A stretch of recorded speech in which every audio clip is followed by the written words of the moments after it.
Port-au-Prince, image du passé, vieille de 60 ans, image en noir et blanc.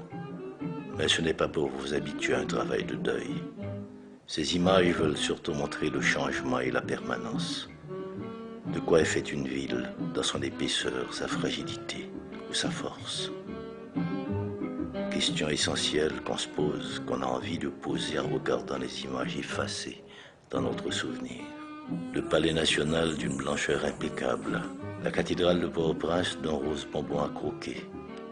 À Port-au-Prince, nous avions la rue à portée de la main. Chaque passant avait un temps de parole. On vivait dans la nonchalance des conversations. On ne s'engueulait pas. Les arbres étaient toujours verts, décidés à ne pas céder au soleil mortifère qui brûlait l'asphalte. À Port-au-Prince, on ne voyait aucun arbre mort. Tous les bruits de Port-au-Prince mimaient des phrases créoles. Madame Bruno, femme potée, garçon sous dos, Madame Bruno. Chez Madame Bruno, les femmes portent les hommes sur leur dos. Café grillé, mais gros connaître café grillé.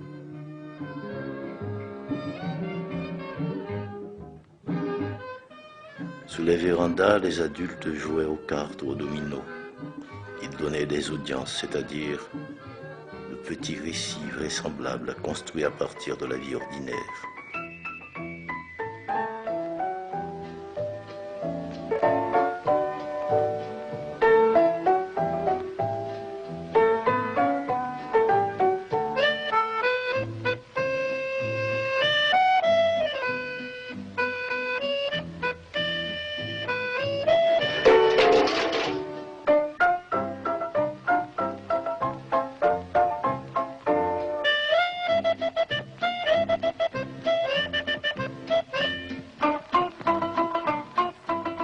Je viens dans ma ville qui se fait ville parce que chanter, nommer, rêver, nous dit Anthony Phelps.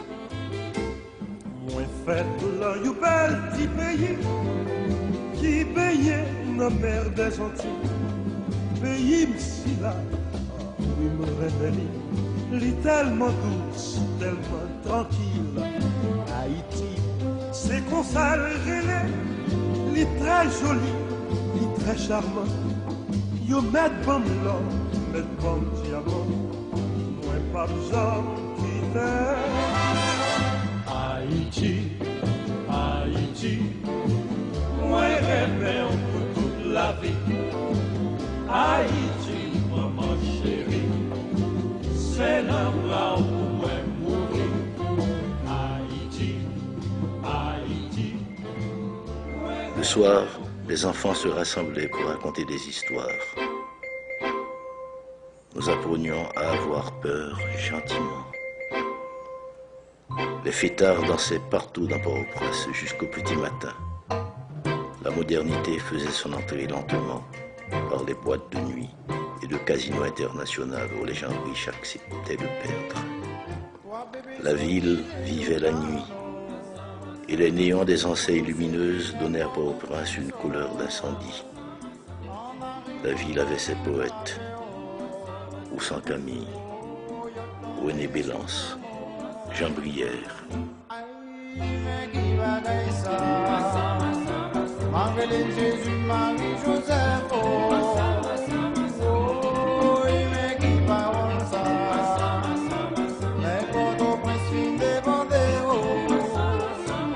Au matin, le centre-ville de Port-au-Prince, quadrillé comme un caille d'épicier, se laissait voir.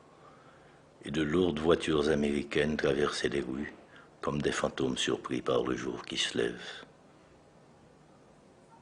Des années 40 jusqu'au début des années 50, Port-au-Prince a été le lieu d'un bouillonnement social, politique et culturel.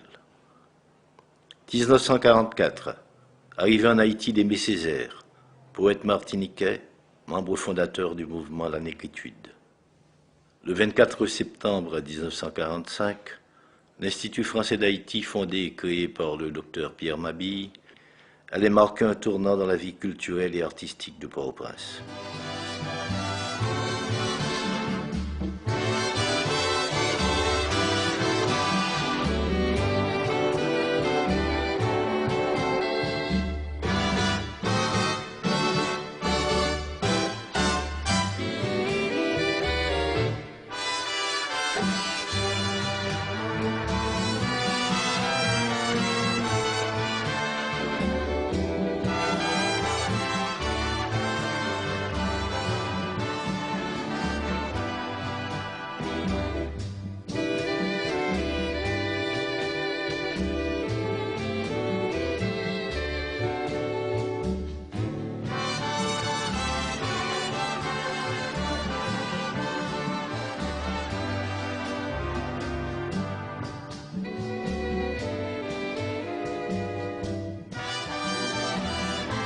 Le 4 décembre 1945, séjour d'André Breton en Haïti. Poète, théoricien, ami de Pierre Mabille et chef de file du mouvement surréaliste, il est accompagné du peintre cubain Wilfredo Lam. Ils seront accueillis au restaurant Le Savoy par les intellectuels, poètes et artistes haïtiens.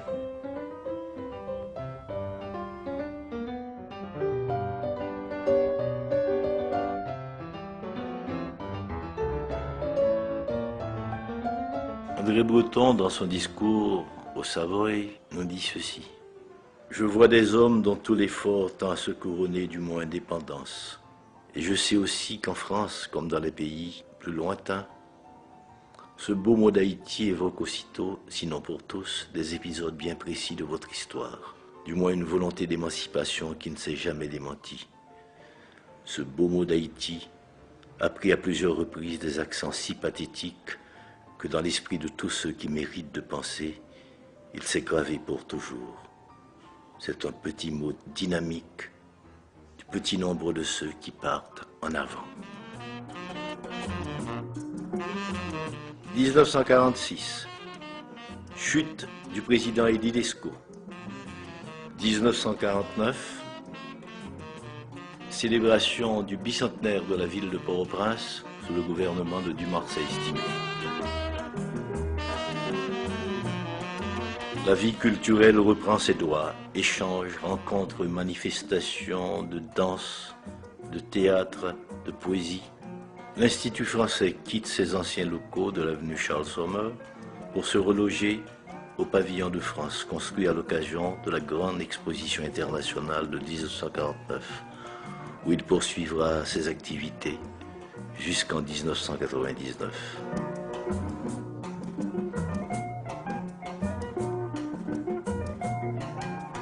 Logé actuellement au Bois Vernat, l'Institut, cette vieille dame franco-haïtienne, a retrouvé son air d'autrefois.